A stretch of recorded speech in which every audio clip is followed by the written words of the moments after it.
Anybody know who Willie Lynch was? Anybody? Raise your hand. He was a vicious slave owner in the West Indies. The slave masters in the colony of Virginia were having trouble controlling their slaves, so they sent for Mr. Lynch to teach them his methods. Keep the slave physically strong, but psychologically weak and dependent on the slave master. Keep the body, take the mind. I and every other professor on this campus are here to help you to find, take back, and keep your righteous mind. Who are you? You don't know. Don't tell me Negro, that's nothing.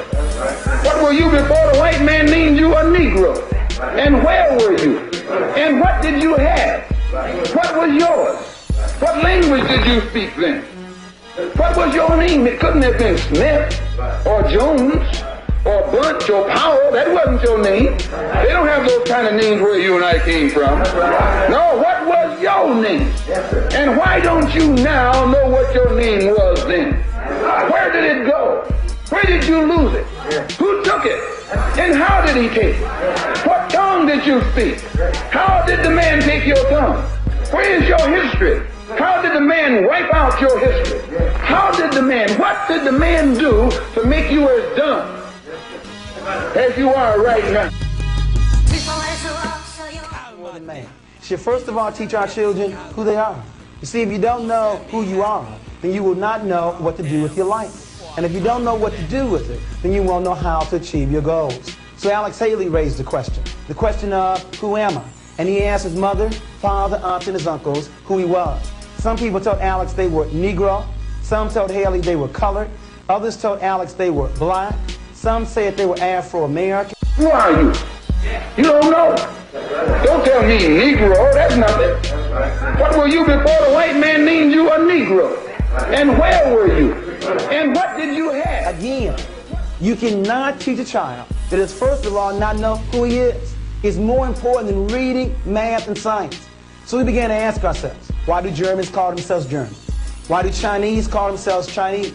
And we were told there's a land called Germany. There's a land called China. So let's go back to a world map. Germans are Germans, land called Germany. Chinese are Chinese, land called China. Let's go to a world map. Is there a place in the world called Negro land? What about color land? What about black land? What about Afro-American land? There's only two answers left, Africa and America. But be honest, what comes to most of our children's mind when they hear the word Africa? Tarzan? Running around, no clothes on? Be honest. And what about America? Red, white, and blue and apple pie? That's because this word right here, which is nothing but his story. You didn't know that? It's all history is. It's somebody's story. You know what I'm talking about. Columbus didn't discover America. He was lost. And the end discovered him. And Abraham Lincoln didn't free any slaves. Well, no way to look at it, my story is very, very close to the word mystery. And I want to clear up a couple of mysteries right now. The book is titled Great People, Past and Present. What happened to a people that built the pyramids and yet now live in projects? What happened? What happened to a people that are the first to read and write using a term called hieroglyphics and yet now can no longer read or write? In essence, what happened to a people in terms of Egypt? It's amazing. King Tut came to America and we didn't realize that King Tut was one of us. Somebody mysteriously took Egypt out of Africa and placed it in the Middle East. Now, how do you take a country out of a continent and then call it something else? As a result, we didn't realize that Egypt is in Africa. Egyptians are Africans, and we were the ones that built those pyramids. For my new history book, Lessons from History, Celebration in Blackness, for elementary, and there's also one for high school. You see, we are concerned about some issues here. The first one being, where do you start? You see, we have found that many black youth are embarrassed talking about the history. The Jews, now about the Holocaust, but us about slavery. I think one reason is where you start. The law says where you start will determine where you end up. Now, where do you want to start our children? If they started in 1619, they start on a plantation. That means they'll probably end up in a ghetto. But if you start 4 million years ago on a pyramid, they end up being free. Now, where do you want to start? On a plantation or on a pyramid? Because depending upon where you start will determine where they end up. Our first problem is we've been starting in the wrong place. And you cannot discuss 4 million years in 28 days.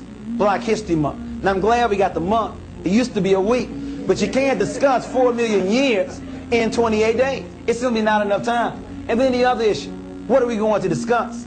You see, if we're always going to discuss our names and dates and events, then you can do that in about 28 days. When was King born? 29. When did he go to D.C.? 63. When did he get the Nobel Prize? 64. When did he die? 68. That would never change. But if you want to make it relevant, you connect the past with the present and with the future. In other words, what were our mistakes? Because the mistakes you want to avoid, and the strengths you want to reinforce. I'll say it clearly. Those that don't know their history, don't know their mistakes, are destined to repeat it over and over and over and over again. Our children need to know their story, and it did not start here. And it should be more than just names and dates and events. But let me calm down and go on. There's still two answers left, Africa and America. But there's a tremendous difference between who you are and where you're born. My hometown, Chicago, the ex-mayor, Daley.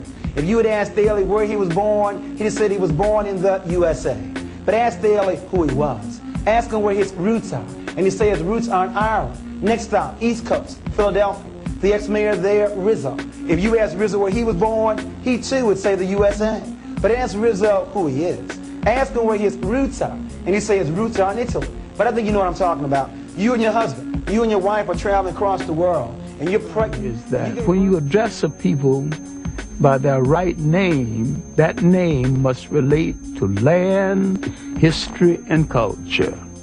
All people go back to the geography of their original origin and identify themselves, no matter where they live on the face of the earth. We have overused the word black because black tells you how you look, but it don't tell you who you are. You can call an Italian white, but that don't tell you anything about him. We are the only people who seem to have lost that all essential trait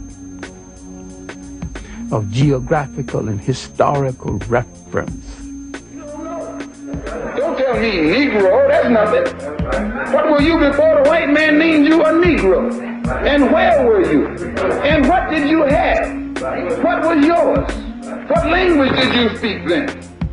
What was your name? It couldn't have been Smith or Jones or Bunch or Powell. That wasn't your name. They don't have those kind of names where you and I came from. No, what was your name? And why don't you now know what your name was then? Where did it go?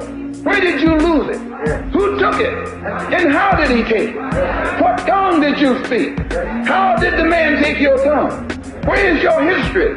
How did the man wipe out your history? How did the man, what did the man do to make you as dumb? Gospel. I don't know whether it's a religious gospel, a political gospel, an economic gospel, or a social gospel. If it's not going to do something for you and me right here, right now, to hell with that gospel. So we have to have a new approach, a new appraisal.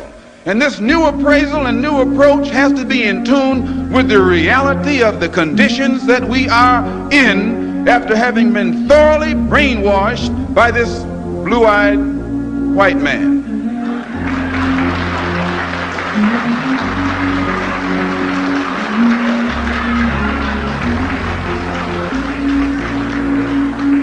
Some of them have brown eyes.